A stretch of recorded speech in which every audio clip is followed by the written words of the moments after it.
Hello everyone and welcome to UPSC studies. आज हम लोग क्लास सिक्स की हिस्ट्री की एनसीईआरटी कंटिन्यू करेंगे। आज उसका सेकंड चैप्टर देखेंगे जिसका नाम है from hunting gathering to growing food. Humans जो है वो सब कॉन्टिनेंट में 20 लाख साल के पहले के समय से ही रह रहे हैं। उस समय जो लोग थे वो हंटर और गैदरर्स थे। हंटर्स किन्हें कहते हैं? हंटर्स वो लोग होते हैं जो वाइल्ड एनिमल्स, फिशेस और बर्ड्स को हंट करते हैं। गैदरर्स उन्हें कहा जाता है जो फ्रूट, रूट्स, सीड्स इन सब को गैदर करते हैं, मतलब कलेक्ट करते हैं। And together they are called as hunter gatherers. जो हंटर और गैदरर्स होते थे वो हमेशा एक प्लेस से दूसरी प्लेस में मूव करते रहते थे। वो क्यों मूव करते थे? पहला रीजन, वो किसी एक जगह पे अगर काफी लंबे समय तक रह जाते थे तो वहाँ के नेचुरल जो रिसोर्सेज है उनका काफी हद तक वो डिप्लीट कर देते थे। काफी हद तक जो नेचुरल रिसोर्सेज है उन्हें यूज अप कर लेते थे, तो उन्हें फर्दर रिसोर्सेज के लिए नई एरियाज में जाना पड़ता था। और ये वन ऑफ द रीजन है कि क्यों हंटर्स और गैदरर्स हमेशा मूव करते रहते थे टाइम टू टाइम एक प्लेस से दूसरी प्लेस पे। दूसरा रीजन है, कुछ फ्रूट्स और अदर प्लांट और ट्री प्रोडक्ट्स ऐसे होते हैं जो सीजनल होते हैं, तो पर्टिकुलर सीजन के जाने के बाद उन्हें एक प्लेस से दूसरी प्लेस नए फूड के लिए मूव करना पड़ता था। उस समय के लोग स्टोन, वुड और बोन से अपने टूल्स बनाया करते थे। वो स्टोन्स का यूज़ करते थे ताकि वो टूल्स बना सके जिससे वो मीट कट कर सके। वुड्स और बोन्स का वो लोग यूज़ करते थे स्पीयर और एरोज वगैरह बनाने के लिए। जैसे कि इस इमेज में आप लोग देख सकते हैं, ये स्टोन को तराश के स्पीयर बनाई हुई है यहाँ पे। अगर इस इमेज की तरफ आप लोग देखें तो ये जो ट्रायंगल्स बने हुए हैं ये उन एरियाज़ में से है जहाँ पे आर्कियोलॉजिस्ट को हंटर और गैदरर्स के होने के एविडेंसेस मिले हुए हैं। आगे आने वाले टॉपिक्स और चैप्टर्स में आपको साइट्स वर्ड यूज़ होता मिलेगा। साइट्स का मतलब होता है वो प्लेसेस जहाँ पे हमें टूल्स, स्पॉट्स और बिल्डिंग्स वगैरह मिलती हैं एंशियंट टाइम की।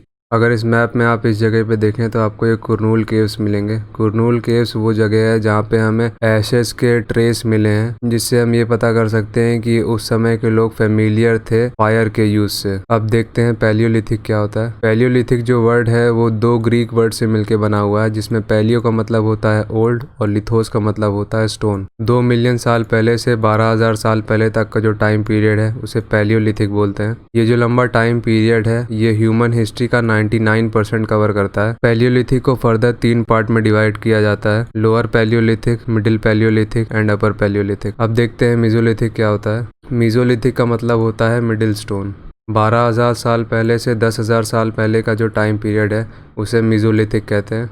ये जो टाइम पीरियड है इसमें generally tiny stone tools use होते थे जिन्हें माइक्रोलिथ्स बोला जाता था।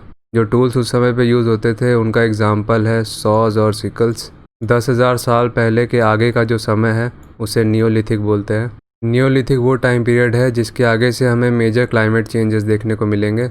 नियोलिथिक के बाद का जो टाइम है उसमें क्लाइमेट जो था वो कंपैरेटिवली वार्मर था। वार्मर क्लाइमेट के होने की वजह से ग्रासलैंड्स का डेवलपमेंट स्टार्ट हो गया था, और ग्रासलैंड की एरिया बढ़ने की वजह से number of dear, sheep, cattle, ये जो ग्रास पे डिपेंडेंट एनिमल्स थे उनके नंबर भी बढ़ने लग गए। जब इन हर्बीवोर एनिमल की पॉपुलेशन बढ़ने लगी तो फिर लोगों ने उनकी हर्डिंग और रीडिंग स्टार्ट कर दी।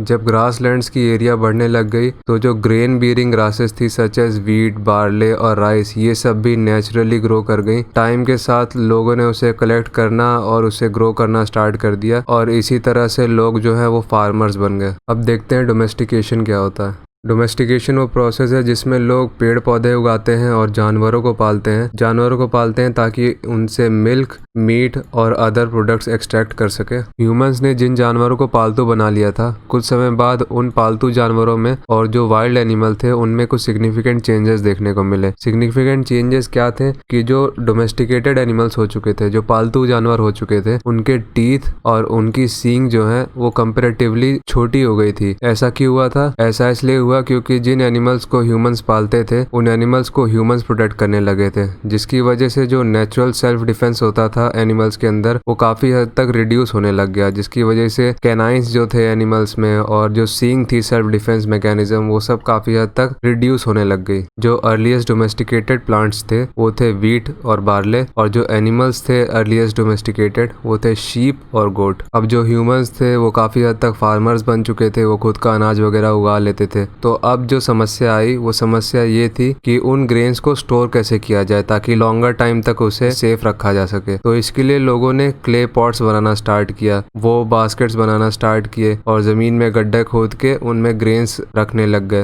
ये जो स्क्वायर शेप जगह देख रहे हैं आप, ये वो जगह है जहाँ पे हमें उस समय के फार्मर्स और हर्डर्स के होने के एविडेंसेस मिले हुए हैं। जैसे इन जगहों पे हमें बर्न ग्रेन्स मिली हैं, जिनसे हमें ये पता चलता है कि उस समय के लोग जानते थे क्रॉप्स कैसे ग्रो की जाती है। ये जो जगह देख रहे हैं आप, बुर्जा होम, यहाँ पे हमें पिट हाउस मिला है। पिट हाउस ज़मीन में गड्ढा खोद के बनाया जाता है और उस समय के लोग प्रोबेबली ज़मीन में गड्ढा खोद के घर इसलिए बनाते थे ताकि वो कोल्ड वेदर से बच सके। कई ऐसी जगह भी मिली हैं जहाँ पे हमें एकदम शार्प किनारे वाले स्टोन टूल्स मिले हैं। ये जो जगह देख रहे हैं आप, मेहरगढ़, यहाँ पे लोगों को पता था कि वीट और बार्ले वगैरह कैसे ग्रो की जाती है और यहाँ के लोग शीप और गोट वगैरह भी पाला करते थे। यहाँ पे हमें कई डोमेस्टिकेटेड एनिमल्स के बोन्स मिली हैं, जैसे शीप है, डियर है, पिग है, गोट है, इन सब के बोन्स मिले हैं। इससे हमें ये पता चलता है कि हाँ, उस समय के लोग एनिमल्स को डोमेस्टिकेट किया करते थे। यहाँ पे हमें कई बरियल साइट्स भी मिली हैं, मतलब जहाँ पर लोगों को दफनाया जाता था, और जितनी भी डेड बॉडीज हमें मिली हैं उनके साथ हमेशा 1 या 2 गोट्स हुआ करती थी। तो इससे हम ये समझ सकते हैं कि प्रोबेबली उस समय के जो लोग थे वो ये मानते थे कि जो नेक्स्ट वर्ल्ड में आदमी जा रहा है उसके पास खाने के लिए हमेशा कुछ ना कुछ हो। इससे हम लोग ये समझ सकते हैं कि उस समय के जो लोग थे वो मृत्यु के बाद के जीवन में विश्वास रखते थे। ये जो पेंटिंग देख रहे हैं आप यहाँ पे, ये केव की है जो फ्रांस में है। इस तरह की जो पेंटिंग्स मिली हैं वो 10 से 20 हज़ार साल पुरानी है। इनमें जो कलर्स देख रहे हैं आप, इन कलर्स के लिए ओकर या फिर चारकोल यूज होता था। ओकर एक नेचुरल अकरिंग सब्सटेंस है जो फेरिक ऑक्साइड से बना होता है। ये जो इमेज आप यहाँ पे देख रहे हैं, ये इमेज है चाटलहुयुक की। इस एक जगह पे हमें काफ़ी दूर दूर से लाई गई चीज़ें मिली हैं, जैसे flint from Syria, cowries from red sea, shells from Mediterranean sea. Flint एक क्रिप्टो क्रिस्टलाइन क्वार्ट्ज है, स्टोन कह सकते हैं इसे हम, कुछ इस तरह का होता है। लोग फ्लिंट का यूज़ बहुत ज़्यादा लंबे समय से करते आ रहे हैं। इसको लोग तराश के इसके फाइन एज का यूज़ करके इससे नाइफ, डैगर वगैरह बनाया करते थे। काउरीज कुछ इस तरह की होती है। काउरीज एक वैरायटी है सी स्नेल्स की।